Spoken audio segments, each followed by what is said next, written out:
Today we're going to cover invoice against contract. I'm going to break this into 5 separate videos to downsize it into more palatable sizes. The first will be an overview. The second will be the options and flexibility of invoice against contract. The third will be the auto invoice and evaluated receipt settlement. Then we'll roll into receiving options, and then the last video will be a demo of the setup and configuration. So jumping right into some of the use cases, it's an important buy channel because this is the buying channel that allows you to schedule automated payments.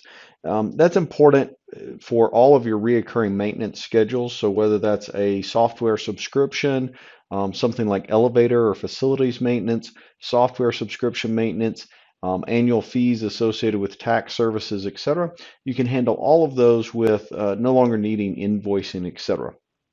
It also removes the labor associated with cutting individual purchase orders for services engagements, where you can set up the services and implementation and hourly rates and things of that directly against the contract. It also eliminates the need to do reverse quantity price purchase orders, which causes a lot of invoice errors and doesn't actually ensure pricing compliance.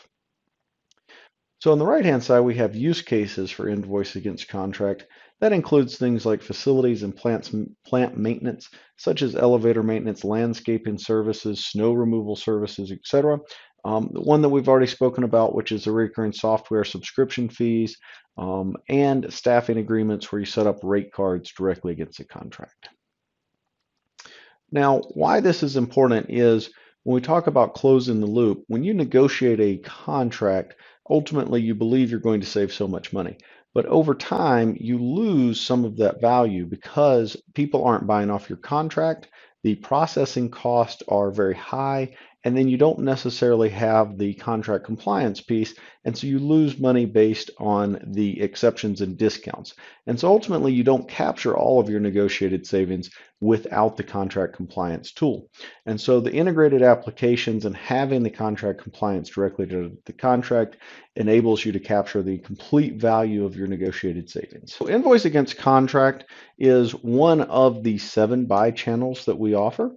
So just so that everyone's aware, there are multiple buying channels. Each has its use and its purpose, as you can see here. I won't review all of these, but it is important to realize depending on your contract and how the service or good will be consumed, which one of these buy channels you should really be choosing and selecting for use. We'll go into that. I have kind of a cheat sheet chart that we'll jump into a little bit later on for that. So this is actually a kind of quick and easy mechanism to help you guide you through which one of the buy channels you should be using. For instance, if you have a product that has a defined product list with a fixed price over the term of the contract, you could do a direct catalog in the contract term or on the contract compliance invoice against contract setup that we're going to talk through today. If you do have things that are not necessarily fixed, you can do a punch out catalog or SIF. Moving down to services, if you know that you have an upfront volume commitment with scheduled payments, you can do that reoccurring line charge that we spoke about earlier. If you don't, then you can simply set up that catalog for people to requisition off of. Other sections below, again, you'll see a variety of different options to use here. You can use collaborative requisitioning, etc., or potentially sub-agreements. So this slide kind of speaks through the setup of various options here. We won't go through all of them necessarily, but it talks about if you don't necessarily need a release for consumption, you're going to set up a non-release contract, do not turn on receiving, allow invoicing, and that way your suppliers can invoice you directly against the contract without needing somebody to go take additional actions. If you did need to issue a purchase order to the supplier, you're going to still be able to do that where you can tie all that spend back to the contract. You're simply going to allow releases or set it as release required. That will allow requisitioners to requisition the items on that contract, just like a catalog, tie it all back to the contract.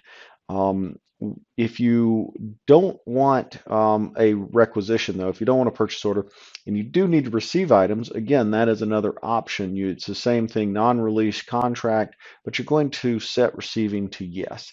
We also have milestones And then automatic payments is the fifth bullet point over there, where we don't consume, consumption is automatic by month by month.